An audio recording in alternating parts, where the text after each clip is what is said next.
सबसे पहले मैं उस परमपिता परमेश्वर और मेरे माता पिता को धन्यवाद देना चाहूँगा, क्योंकि आज उन्हीं की वजह से मैं इस दुनिया में हूँ और अच्छे संस्कार मिले, जिसकी वजह से अच्छे काम किए। और दूसरा धन्यवाद देना चाहूँगा मेरे फ्रंट में बैठे हुए सभी महागुरु, इन सभी के योगदान से, इन सभी के आशीर्वाद से, इन सभी के सहयोग से आज ये स्टेज मेरा हुआ है। Thank you. और सबसे ज़्यादा मेरी जिंदगी में जो शख्स नहीं है, भगवान से बढ़कर है, क्योंकि मैंने भगवान को नहीं देखा लेकिन उनको जरूर देखा है। मिस्टर बत्तूराम सर और मिस्टर पंकज सर, मैं चाहूंगा उनके लिए दिल से नमन।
क्योंकि आज मैं इन्हीं की वजह से यहाँ खड़ा हूँ। अगर ये ना होते तो कहीं ना कहीं मैं इस बिजनेस को छोड़ के बाहर जा चुका होता, क्योंकि एक समय ऐसा भी आया था मेरे साथ कि उस समय में बहुत सारे आदमी इस बिजनेस को छोड़ के जा चुके होते हैं।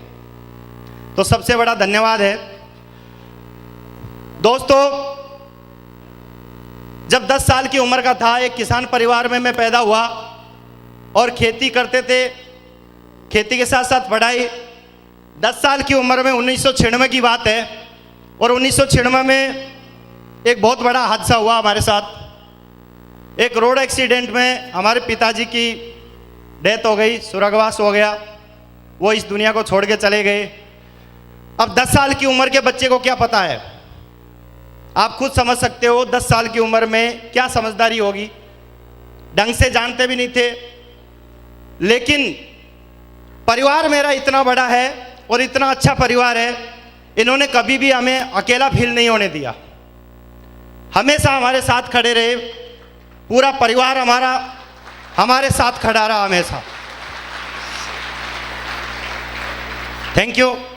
10 साल की उम्र से खेती भी करी है, पढ़ाई भी करी है, और पढ़ाई के साथ साथ घर की जिम्मेदारी पूरी आ गई। तो आप खुद समझ सकते हो कि एक घर की जिम्मेदारी आने के बाद आदमी एक डिसीजन लेता, कहीं ना कहीं भाग दौड़ के एक नौकरी पकड़ लो। यस या नो? हमारे भी एक ही चीज दिमाग में थी, कैसे भी करके एक सरकारी नौकरी मिल जाए तो जिंदगी सफल हो जाएगी। हम यही सोच के तैयारी करने लग गए, और तैयारी करते करते कई बार ऐसा भी होता था, स्कूल जाते समय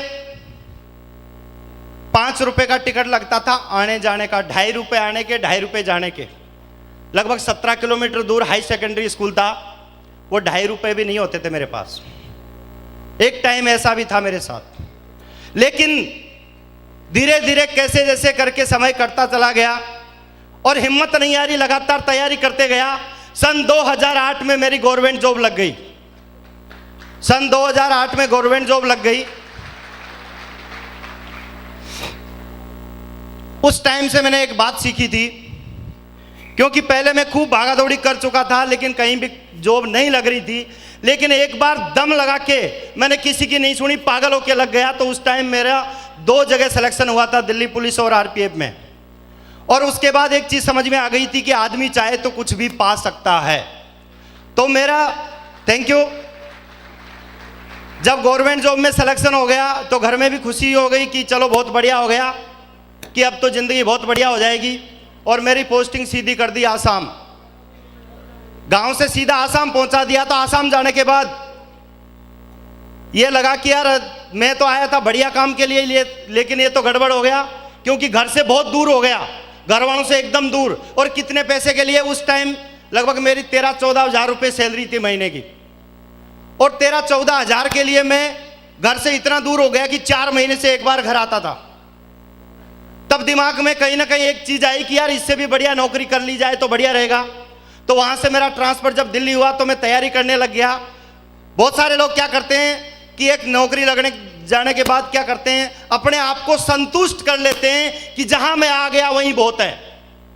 लेकिन मैंने संतुष्ट नहीं किया और उसके साथ में तैयारी करने लग गया। एसएससी के थ्रू तैयारी किया, सीपीओ के थ्रू किया, सीआईएसएफ सब इंस्पेक्टर में मेरा सिलेक्शन हुआ, लेकिन मैं गया नहीं। फिर अपने आरपीएससी राजस्थान की सबसे बड़ी सर्विस होती है, उसकी तैयारी करने लगा। 2013 में मेरा सिलेक्शन हुआ। सिलेक्शन क्या हुआ, आरएस का फ्री फाइट किया मैंने, प्री फाइट किया। 2 साल के अंदर पेपर चोरी हो गए, भर्ती कैंसिल। यानी एक आदमी को उम्मीद लगती है कि यहां से मैं सेलेक्ट हो जाऊंगा, लेकिन फिर वहीं से भर्ती कैंसिल, दिमाग खराब हो गया। लेकिन एक चीज समझ में आई, ऊपर वाले का धन्यवाद दिया कि जो भी तूने किया है मेरे लिए बहुत बढ़िया किया, क्या पता इससे भी बड़ा सोच के रखा होगा।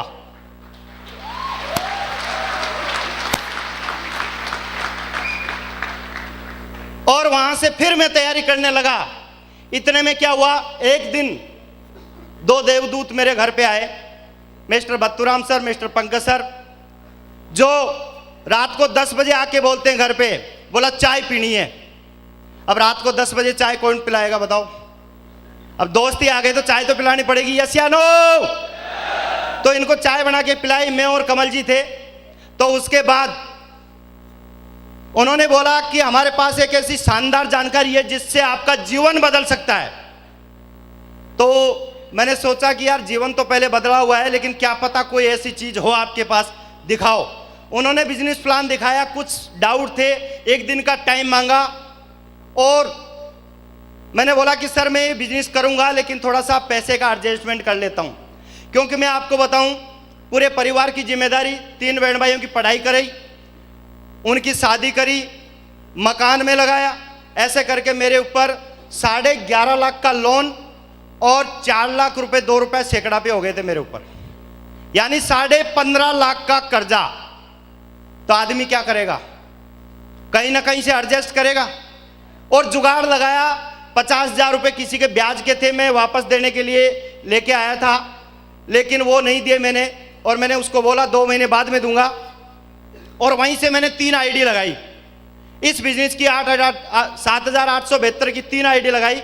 और मैंने जब आईडी लगाई तो मैंने छोटे भाई को नहीं बताया था।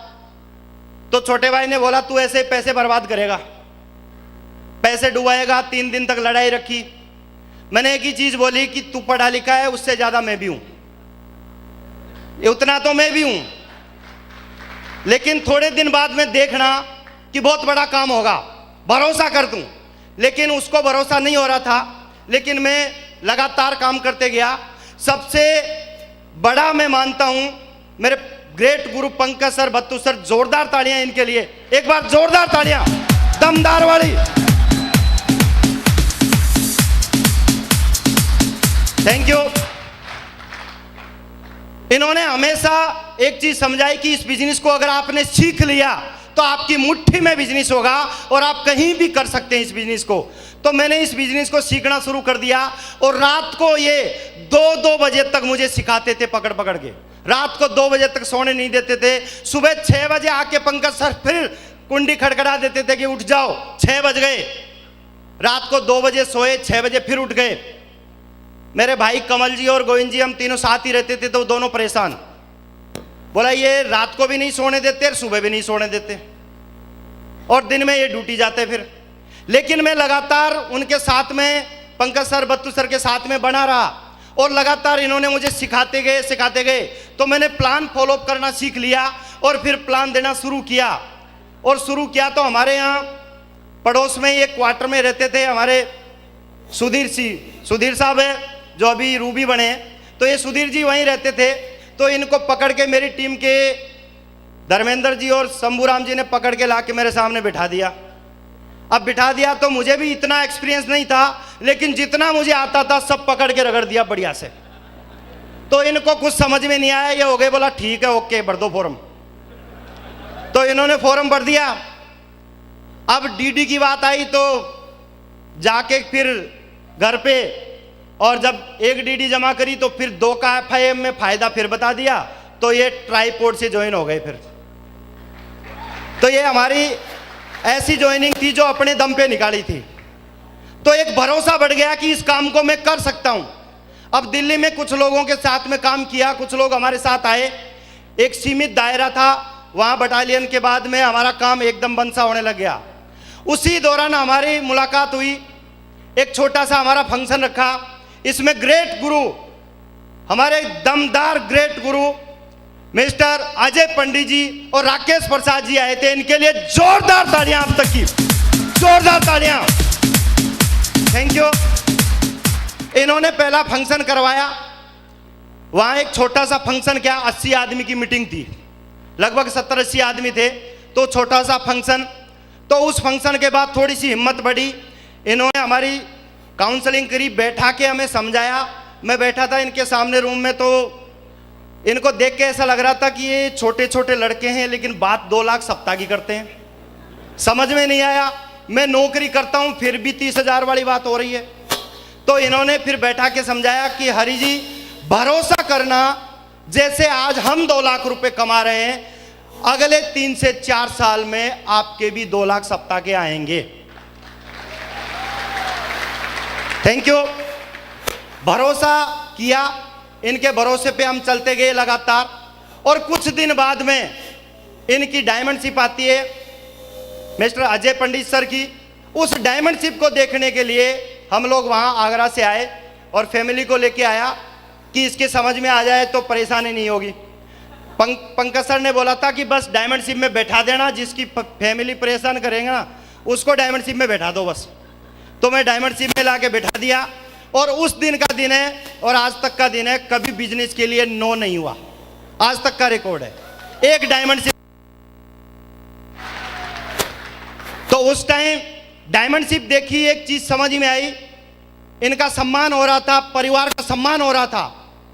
और परिवार के सम्मान के साथ मैंने एक चीज नोट करी कि एक पढ़ता हुआ लड़का, एक स्टूडेंट अगर स्टेज पे इतना बड़ा सम्मान अपने परिवार को दिला सकता है और सम्मान के साथ साथ लाखों रुपए की बात कर रहा है, तो इसका मतलब काम हेलो करना चाहिए, यस या नो। तो भरोसा किया और उस दिन का दिन है, आज का दिन है। और लगातार इस बिजनेस को करता गया और आज आपके सामने डायमंड बन के खड़ा हो गया। Thank you. कई बार क्या होता, फंक्शन देखने के बाद भी जब कोई सेल नहीं आती है तो दिमाग में नेगेटिविटी आती है, बहुत सारे सवाल आते हैं। मेरा विजन क्लियर नहीं था उस टाइम भी, लगातार पंकज सर, बत्तू सर समझाते रहते थे, लेकिन कई बार दिमाग साइड में हो ही जाता था। और एक चीज आती थी कि यार बढ़िया नौकरी कर रहा हूं, क्या पता मैं इधर से आरएस बन गया, कलेक्टर बन गया तो बढ़िया जिंदगी हो जाएगी। मैं कहां फंस गया इनके चक्कर में, क्या पता डायमंड बनूंगा कि नहीं बनूंगा, दिमाग में आया। लेकिन फिर भी ये संभालते थे। एक बार का टाइम था जून 2015 का, और हमारे पंकज सर आए मेरे पास, आके बोलते हैं कि हरी जी आपको घूमने के लिए चलना है नैनीताल। मैं कहे यार घूमने की बात कर रहे हो, जेब में 1 रुपया नहीं है और आप घूमने की बात कर रहे हो। बोला ज़्यादा खर्चा नहीं है, 5,500 रुपये है। मैं बोला 5,500 की बात कर रहे हो, यहाँ 500 रुपये नहीं है जेब में, क्योंकि कर्जा ही इतना था। जैसे ही तनख्वाह घुसे अकाउंट में और दूसरे दिन आउट, यानी जेब में कुछ बचता ही नहीं था। तो दिमाग में ये था कि 5,500 रुपये वहां लगा के आऊंगा, क्या फायदा। लेकिन इन्होंने बोला कि अच्छा नहीं लगे तो मेरी जेब से ले लेना, मैं दूंगा वापस, चिंता मत कर, लेकिन चलो। थैंक यू पंकज सर का, उस दिन समझाया और लेके चले गए। और वहां ले जाने के बाद समझ में आया कि असली जिंदगी क्या होती है। दिशा के अंदर जाने के बाद मेरा विजन क्लियर हुआ कि असली जिंदगी क्या होती है और यह जिंदगी जीनी चाहिए। 30 साल की उम्र में पहली बार 4 दिन में मेरे लिए जिया था, पहली बार 4 दिन। Thank you. उसके बाद हमारा ट्रांसफर हो गया, सभी का टीम बनाई, 70-80 की टीम बनाई, लेकिन टीम का सभी का ट्रांसफर ऐसे हुआ, पंकज सर बांदीकुई चले गए, बत्तू सर दिल्ली रह गए, सुधीर सर आगरा आ गए और मैं यहां आ गया अजमेर में। अब अजमेर में किसी को जानता नहीं था, किसी को नहीं जानता था, और जिनको जानता था जो फोर्स वाले थे उन्होंने ज्वाइन नहीं किया। तो एक चीज समझ में आ गई थी कि अब यहां से बिजनेस आगे नहीं होगा, क्योंकि हम किसको प्लान देंगे, प्लान किसको देंगे, जिसको जानते हैं, यस या नो। तो वो मैं प्लान देने के लिए जब भी किसी के पास कोशिश करता, पहले हिम्मत नहीं पड़ती थी, फिर भी हिम्मत करके जाता और अगला मना कर देता तो दिल टूट जाता और वापस आके फिर मैडम को बोलता अब हमारे बस का नहीं है बिजनेस, और घर पे बैठ जाता। लेकिन मैडम ने एक ही बात बोला नहीं, कोशिश करते रहो, हमें 4 साल देने हैं, यस या नो। क्योंकि आपको भी आपके अपलाइन ने बताया होगा प्लान में 4 साल, यस या नो। मुझे भी 4 साल बताया था। एक चीज समझ में आ गई थी कि 4 साल में जैसे ढेर सारे लोग डायमंड बन सकते हैं तो मैं भी बन सकता हूं। मैंने डिसीजन लिया, मेरे अपलाइन को बोला सर मैं डायमंड बन तो जाऊंगा। पंकज सर बत्तू सर ने बोला डेफिनेटली 100% डायमंड बनोगे, मैं भरोसा कर लेना सर, अभी भी बता देना। तो पंकज सर बत्तू सर ने बोला चिंता मत करो, 4 साल यहां टिको, डायमंडशिप की गारंटी हमारी है। Thank you. भरोसा किया, 4 साल भरोसा किया। मैंने सर को एक ही बात बोली, सर 4 साल आपके हैं, 1 साल मेरा, मैं 5 साल देने के लिए तैयार हूं, लेकिन जो आप बोल रहे हो वो होना चाहिए। तो सर ने बोला गारंटेड होगा, चिंता मत कर, लगातार प्लान फॉलो करो।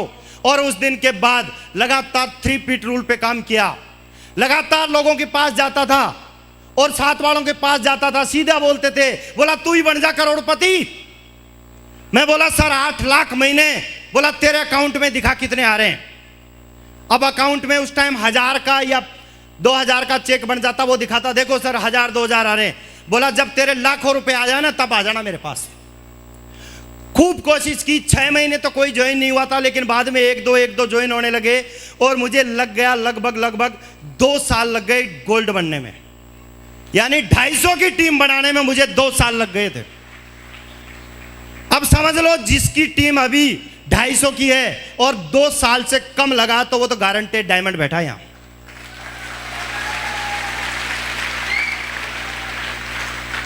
लेकिन सिस्टम पे भरोसा किया और पिछले भले ही 2 साल डायमंड बनने में लगे, लेकिन सीधे सीधे अगले 2-2.25 साल में डायमंड ठोक दिया सीधा सीधा।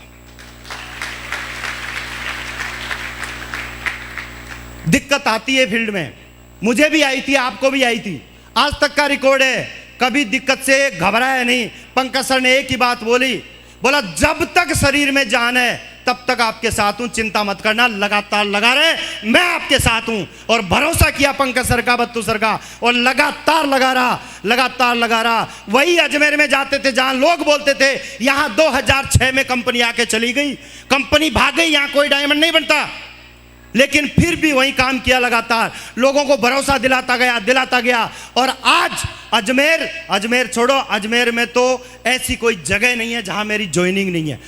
पूरे अजमेर शहर को ऐसे पकड़ लिया, पूरे अजमेर शहर को। Thank you. 2017 में टारगेट सेट किया, गाड़ी लानी है, क्योंकि इस बिजनेस से पहले हमारे घर में 4 व्हीलर नहीं थी। उम्मीद करते थे कि कैसे भी करके एक जुगाड़ समझ रहे हो, इंडिया वाले जुगाड़ तो समझते ही हैं, क्योंकि जुगाड़ ही इंडिया में सबसे ज्यादा करते हैं लोग। मैं भी जुगाड़ करता था, दिल्ली मार का सेकेंड हैंड अल्टो ले लेंगे 30-40 हजार की और गैस किट लगा देंगे, चलती रहेगी। लेकिन वो भी नहीं आई मेरे से, क्योंकि कर्जा ही इतना था कि वो भी नहीं आई। लेकिन जब इस बिजनेस में आया दिमाग में एक चीज आई, अल्टो तो नहीं भी नहीं लूंगा, गाड़ी लूंगा तो 10 लाख से ऊपर की लूंगा। और कमिटमेंट किया था मैंने 27 अप्रैल 2017 को कि मैं धनतेरस के दिन हुंडई क्रेटा की गाड़ी निकाल के लाऊंगा। कमिटमेंट किया था मैंने। और कमिटमेंट करने के बाद जब धनतेरस को गाड़ी लेने गया, शाम को 6 बज रहे थे, 6:15 बजे डिलीवरी हुई। भरोसा नहीं हो रहा था कि ये 16.5 लाख की हुंडई क्रेटा गाड़ी मैंने ले ली। मुझे भी भरोसा नहीं हो रहा था, क्योंकि खानदान में गाड़ी कहां, बाइक भी इस बिजनेस से पहले नहीं आई थी फर्स्ट हैंड। इस बिजनेस ने ही फर्स्ट हैंड बाइक दी। इस बिजनेस की वजह से 16.5 लाख की हुंडई क्रेटा अभी जो आपके सामने बाहर खड़ी है इधर ही, हमेशा 2.25 साल हो गए इसी से बिजनेस कर रहा हूं। दमदारी से कभी सोचा नहीं था कि इतनी बड़ी गाड़ी मैं लूंगा।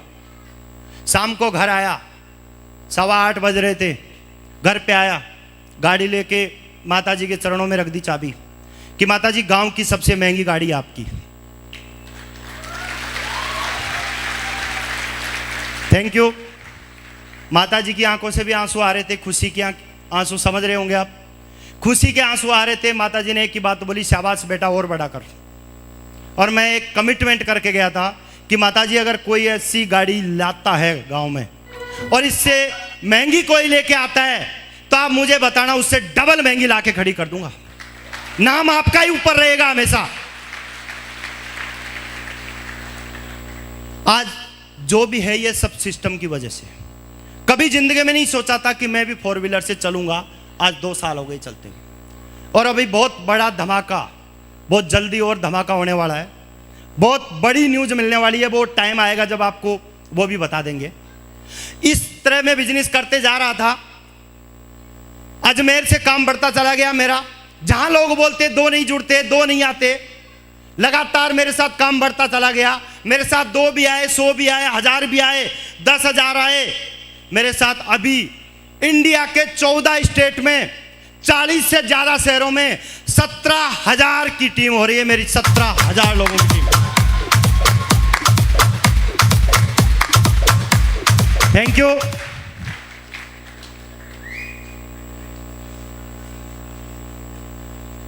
भरोसा नहीं था मेरे साथ एक भी आएगा, लेकिन आज आपने देखा जैसे मेरी टीम बन सकती है, आपकी भी बन सकती है। यस या नो? यस या नो? बन सकती है, बना के दिखाएंगे। कितने लोग मुट्ठी बांधते हैं मेरी तरह टीम बना के दिखाएंगे? कितने लोग मुट्ठी बांधते हैं मेरे साथ, पागल होने के लिए तैयार है? तो मैं भरोसा दिलाता हूं, अगर आप 100% देंगे, मेरी तरफ से 200% मिलेगा आपको। 200%, 200%। दमदारी से काम करता जा रहा था, आशीर्वाद लेता रहा अपलाइनों का लगातार। अजय सर, सत्येंद्र सर की दिशा ले लेके दिमाग में एक ही चीज सेट हो गई थी कि बस बनना है तो बहुत बड़ा आदमी बनना है, नहीं तो जिंदगी बेकार है। और वो चीज समझ में आ गई तो आज आपके सामने यहां खड़ा हो गया। ये सारी जो भी मेरी उपलब्धियां हैं वो सारी इन ग्रेट मेंटरों की वजह से हैं। इन ग्रेट मेंटरों के आशीर्वाद से आज लगातार गजेंद्र सर ने लगातार समझाते रहे, बीच बीच में जब भी दिक्कत आई हमारे पहलवान जी लगातार मोटिवेट करते थे कि नहीं चिंता मत करो, डायमंड तो आप पक्का बनोगे। और लगातार लोकेंद्र सर, धर्मवीर सर लगातार बोलते थे चिंता मत करो पहलवान, मैं डायमंड हूं तो आप भी डायमंड बनोगे। और इनके आशीर्वाद से एक दिन फिर मुलाकात हो गई हमारे great mentor Vijay Pal sir से। इनकी एक छोटी सी मीटिंग देखी थी और इनकी मीटिंग में मैंने इनका व्यक्तित्व देखा तो दिमाग एकदम सेट हो गया कि बनना है, कुछ भी हो जाए डायमंड तो बनना है, इनकी तरफ बन के दिखाना। सर ने बोला था, सर हरि नारायण जी बोला डायमंड बन के दिखाना। मैंने भरोसा दिलाया सर को कि सर 2019 में डायमंड बन के दिखा दूंगा। और सर को आज डायमंड बन के दिखा दिया था। 6-7 महीने हो गए डायमंड बने हुए। ये फंक्शन का टाइम अब आया मेरा। Thank you. तो जो भी आज मेरे पास है वो फ्रंट लाइन में बैठे हुए मेंटरों की वजह से, मेरा कुछ भी नहीं है। और सबसे ज्यादा धन्यवाद दूंगा मैं अपनी प्यारी सी दमदार विश्व विजेता टीम टाइगर टीम को देना चाहूंगा। इस टाइगर टीम को, दमदार टाइगर टीम, थैंक यू। इतनी दमदार टाइगर टीम है एक बार कहने पे दमदारी से जो बोले काम कर जाती है, और इसीलिए आज वर्ल्ड की नंबर 1 टीम बनने वाली है। और मैं भरोसा दिलाता हूं मेरे मेंटरों को, आने वाले इसी 2020 में डायमंडों की तो लाइन लगा दूंगा। डायमंड मैं नहीं, मेरी टीम से डायमंडों की लाइन लगा दूंगा, मेरी टीम से।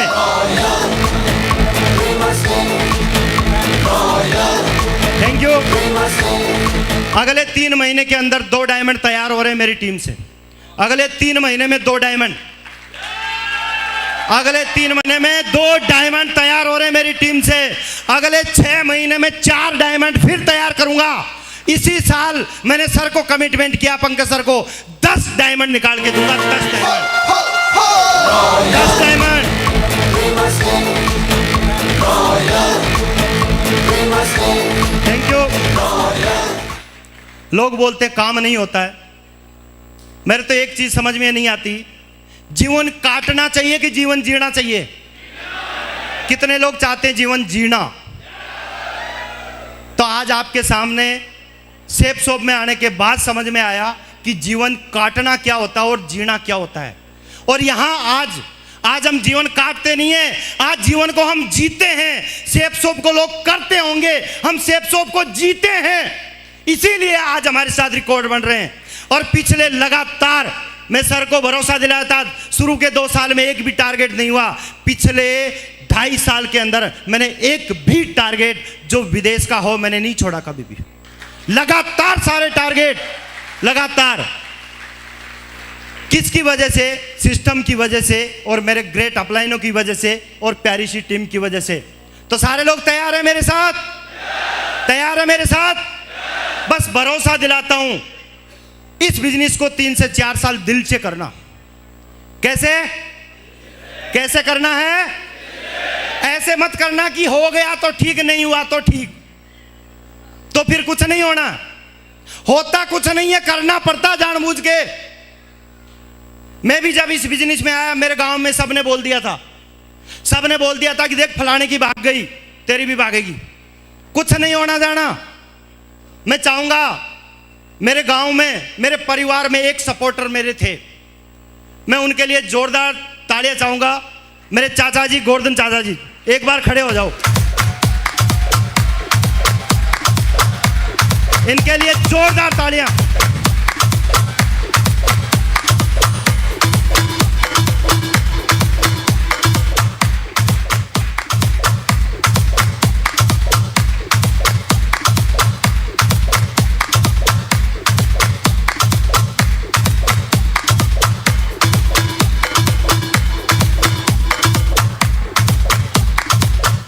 Thank you. मेरे पूरे परिवार में कोई ज़्यादा सपोर्टर नहीं था मेरा, इनके अलावा कोई सपोर्टर नहीं। सब बोलते थे कुछ नहीं होगा, फालतू की चीज़ है, कोई डायमंड नहीं बनता। इन्होंने एक ही चीज़ बोली थी, बेटा लगा रहे, चिंता मत करना, किसी की सुनना मत, किसी की मत सुनना, लगा रहे। तो मैं चाहूंगा 2 मिनट बस। यहाँ प्यारे बच्चों, मेरे बुजुर्ग, जितने भी यहाँ विराजमान बुजुर्ग हैं, मेरे प्यारे साथियों, भाइयों, बहनों एवं माताओं, सबको मेरा प्रणाम। किसी समय ये मैंने भी सोचा था कि मैं डायमंड बनूंगा, लेकिन मेरा सपना मेरे बच्चे ने किया पूरा। किसी समय RMPA कंपनी चला करती थी, आज उस कंपनी में मेरी 5,500 लोगों की टीम थी किसी समय, और एक ऐसा भूकंप आया कि सब कुछ चौपट कर दिया। और वह किसी दूसरे की वजह से भूकंप सारी कंपनियों को चौपट कर गया। वो उस भूकंप में मैं भी साफ हो गया, वरना किसी समय मेरी भी 5,500 की टीम थी, मैं भी अच्छा बिजनेस कर रहा था, बहुत अच्छा बिजनेस कर रहा था, लेकिन समय था गया। मैं भी राजस्थान पुलिस में जॉब करता हूँ, जयपुर ग्रामीण में। और आपको ऐसे लोग भी मिलेंगे, ऐसे लोग भी आपको मिलेंगे कि जो लास्ट में जुड़ेगा उसका क्या होगा, जो लास्ट में जुड़ेगा उसका क्या होगा। कितने लोगों को बनाओगे? जो लास्ट में जुड़ा उसका क्या होगा? तो मैंने उसको पूछा, मेरे से किसी आदमी ने ये सवाल किया था, मैंने वो पूछा भाई जो लास्ट में मरेगा उसको कौन जलाएगा, ये बता मुझे तो।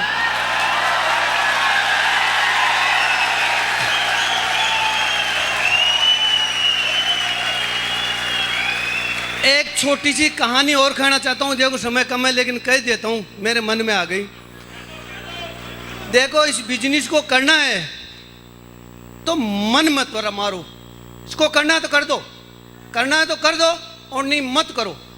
कहने का मतलब एक खट्टर काका थे, रोज ऐसे ही बैठते थे, यूं दातुन करते थे बैठे बैठे। इधर से एक बैल जाता, सांड जानते हो सांड, उसके यूं सींग थे सींग, वो यूं निकलता और वो दातुन करता, पता नहीं इसके सींगों में सिर दिलूँ तो क्या हो। मतलब रोज सोता था, चलता रहा। एक दिन उसने सिर दे लिया तो सांड ने उठा के पटक दिया उसको दूर। तो आसपास में बगा, बाबा क्या हुआ कटर बाबा क्या हुआ? कहते कुछ नहीं, जो मेरे दिल में मनमलाहट था ना वो सारा आज निकल गया 2 साल से। तो जो आपके दिल में मलमलाहट हो रहे हैं उसको निकाल दो और करना है तो कर गुजरो। ओके, जय हिंद। जिंदगी की यही रीत है, हार के बाद ही जीत है। जिंदगी की यही रीत है, हार के बाद ही जीत है। Thank you. तो मैं धन्यवाद देना चाहूँगा चाचा जी का, लगातार इन्होंने सपोर्ट किया और हमेशा हर 15-20 दिन से ये कॉल करते, बेटा कैसा चल रहा काम। मैं बोला चाचा जी बहुत बढ़िया, शानदार, मज़ा आ रहा है। बोला शाबाश बेटे, करता जा। बाकी किसी का कोई ज़्यादा सपोर्ट नहीं था, हमेशा सारे लोग नेगेटिव बोलते थे, लेकिन इन्होंने हमेशा एक ही बात बोली, शाबाश बेटा कर। और आज इसीलिए आज मैंने इनको स्टेज पे बुलाया। जोरदार तालियां एक बार फिर से। Thank you. तो दोस्तों आपके सामने वही ज़िंदगी मेरी थी, वही ज़िंदगी आपकी है। भरोसा खुद को करना पड़ता है, भरोसा करके काम भी खुद को ही करना पड़ता है। दमदारी से काम करना शुरू किया और आज आपके सामने है। सारे लोग तैयार हैं? बस थोड़ा सा एजुकेशन अपने अंदर डालते रहना। पंकज सर, बत्तू सर लगातार बताते रहते कि जिस बिजनेस को आपने सीख के अपनी मुट्ठी में कर लिया, अगर इस बिजनेस को सीख के आपने अपनी मुट्ठी में कर लिया, दुनिया की कोई ताकत आपको डायमंड बनने से नहीं रोक सकती, दुनिया की कोई ताकत नहीं रोक सकती। Thank you. और काम करना शुरू किया, टीम बनानी शुरू करी, लगातार मैंने मेरे जैसे लीडर तैयार करने शुरू किए। रात देखा ना दिन, रात को 10 बजे तक काम करता था फील्ड में, 11 बजे तक फील्ड में। और उसके बाद टीम के लीडरों को पकड़ के बैठता था कि बैठ, सिखाता हूँ, प्लान देना सिखाता हूँ, फॉलोअप करना सिखाता हूँ। और लगातार सिखा के और जितनी मेरी छुट्टी थी, गवर्नमेंट जॉब में था, छुट्टी नहीं मिलती थी, 7 दिन में 1 दिन छुट्टी। बहुत सारे लोग बोलते मेरे पास टाइम नहीं है, मेरे पास भी नहीं था, टाइम था ही नहीं। सुबह 9:15 बजे जाता था ड्यूटी और शाम को 7 बजे तक ड्यूटी रहती थी। सुबह 9:15 से शाम को 7 तक ड्यूटी, उसके बाद 7 से सीधा फील्ड के अंदर। बहुत सारे लोग बोलते सर ड्यूटी करके आया हूं, मैं थक गया हूं। मैं नहीं थकता था क्या? मुझे भी थकान होती थी, लेकिन थकान याद ही नहीं आती थी। क्यों? पीछे 15.5 लाख का कर्जा दिख रहा था, वो पीछे पड़ा हुआ था कि या तो इसको चुका। मैं इस बिजनेस को इसीलिए किया था कि अगर मेरा कर्जा भी चुक गया तो बाकी जिंदगी तो बढ़िया हो जाएगी, और उसके चक्कर में मैं काम कर गया। लोग बोलते टाइम नहीं होता है। सुबह 6 बजे उठता था, सुबह 6 से 8 के बीच में अपना काम किया, 8 बजे फील्ड में। 9:15 बजे ड्यूटी का टाइम होता था, लेकिन कभी नहीं पूछा टाइम से। मैं 10:30 से पहले कभी नहीं पहुंचा। मेरे अधिकारी डांटते रह गए, बेचारे परेशान हो गए, लेकिन मैं नहीं सुधरा बिल्कुल, क्योंकि मुझे सेफ शॉप दिख रही थी। लोग प्रायोरिटी की बात करते हैं, लोग प्रायोरिटी देते हैं जॉब को, लोग दूसरी प्रायोरिटी देते हैं परिवार को, अपने आप को प्रायोरिटी देते हैं। मैंने कभी नहीं दी, मैंने फर्स्ट प्रायोरिटी दी थी सेफ शॉप को। मुझे फर्स्ट प्रायोरिटी पे लेके मुझे काम करना था और मुझे डायमंड बनना था, इसलिए फर्स्ट प्रायोरिटी दी मैंने सेफ शॉप को। Thank you. और लगातार मैंने काम करना शुरू किया, लगातार काम किया। दोपहर में 1 घंटा मिलता था, उसमें भी प्लान फॉलोअप या FIM करके आता था। शाम को 7 बजे घर पे जाता। सबसे बड़ा सहयोग मैडम का, घर पे जाता। बहुत सारे लोग टीवी देखते होंगे, मेरे घर में टीवी नहीं है, टीवी नहीं था। दिल्ली में टीवी देखते थे हम, जो जेठालाल चलता था ना, तो वो देखते थे हम, तो सारे दिन वो चलता रहता था। तो जब सेप सोप आया तो हमने जेठालाल को बेच दिया भाई, टीवी को बेच दिया, टीवी और डिश दोनों को बेच दिया। तो उसके बाद टीवी नहीं लाए। अब घर में मैडम जब वहाँ क्वार्टर में चले गए अजमेर में, तो बोला टीवी, तो मैंने लैपटॉप लिया और लैपटॉप में भर दिया पूरा सेप सोप, और उसमें मैडम को बोला इसमें अच्छे अच्छे नाटक आते हैं, बढ़िया देखो, और ले जाके दे दिया। अब जब भी खोले, कभी अजय पंडित जी बैठ जाए सामने, कभी सत्येंद्र प्रसाद जी बैठ जाए सामने, और कभी विजयपाल सर, कभी माधव सर। तो दिमाग में क्या बैठ गया, उसके सेप सोप, पूरा सेप सोप बैठ गया। शाम को आते ही एक चाय पिलाई, बैग उठाया, बोला जाओ घर से जाओ, और एक और बात बोला, शाम को 12 बजे से पहले घर में मत घुसना।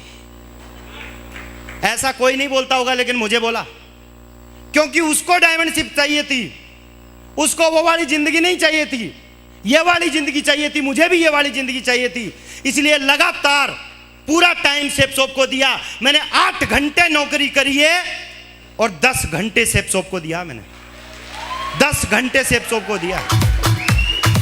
Thank you. लोग बोलते टाइम नहीं निकाल पाते, टाइम निकालना पड़ता है। तैयार हो सारे लोग काम करने के लिए? लगातार काम किया। सर ने जहां भी बोला, मेरे अपलाइनों ने जहां भी ट्रेनिंग, मीटिंग, फंक्शन, रात को उठा के बोल दिया 12 बजे की वहां आना है, तो वहां मैं पहुंच गया। मैंने कभी ना नुकर नहीं किया। जी सर, यस सर के अलावा कुछ नहीं बोला मैंने आज तक, और उसका नतीजा आज आपके सामने खड़ा हूं। बहुत सारे लोग बोलते थे, बोला आप तो पंकज सर के चमचे हो। मैं बोला 2 लाख सप्ताह के आ जाए तो चमचा क्या मैं भगवाना बन जाऊं? यस या नो?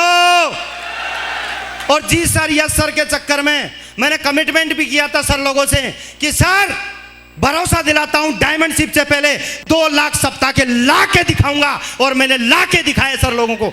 यस या नो? यस या नो? बस एक बार दम लगा दो, एक बार दम लगा दो। पागल होके लोग बोलते हैं, पागल हो बोलते ना, पागल होना। मारवाड़ी में बोलते बावड़ा हो गया, गुजराती में बोलते गांडो थई। यस या नो? बावड़ा सारे के सारे। तो पागल होना अच्छा है या नुकसान में? अच्छा है। पागल हो सकते हो मेरी तरह, अपने परिवार को ऐसा सम्मान दिला सकते हो, तो भरोसा दिलाता हूं अगर आप दम लगाएंगे तो आपसे ज्यादा दम लगाने के लिए मैं तैयार बैठा हूं आपके साथ हमेशा। Thank you. लगातार अपलाइनों का सपोर्ट रहा, लगातार टीम का बढ़िया दमदार सहयोग रहा, और बस आशीर्वाद बढ़ता चला गया, काम करता चला गया। पता ही नहीं चला कब टीम पूरी हो गई। और मैं मेरे अपलाइनों को भरोसा दिलाता हूं कि इसी साल 2020 में मेरा वीनस कंप्लीट है। यहां से वीनस कंप्लीट मेरा 50,000 की टीम बना के दिखाऊंगा। 50,000 की। अब 50,000 की टीम बनेगी, डायमंडों की लाइन लगेगी। कितने लोग तैयार हैं? तैयार हैं सारे लोग? भरोसा दिलाता हूं, आप अगर तैयार हैं तो मैं भी तैयार हूं। मैंने ठान रखा है कि इस दुनिया में लोग बोलते डायमंड नहीं बनते, मैं बोलता हूं इतने डायमंड बनाऊंगा, इतने डायमंड बनाऊंगा कि कंपनी भी सोचेगी बोला डायमंड बनाने की फैक्ट्री तो इधर लग गई। तैयार हो सारे लोग? तो दमदारी से मुट्ठी बांध सकते हो मेरे साथ? पागल हो सकते हो मेरे साथ? दम दिखा सकते हो मेरे साथ?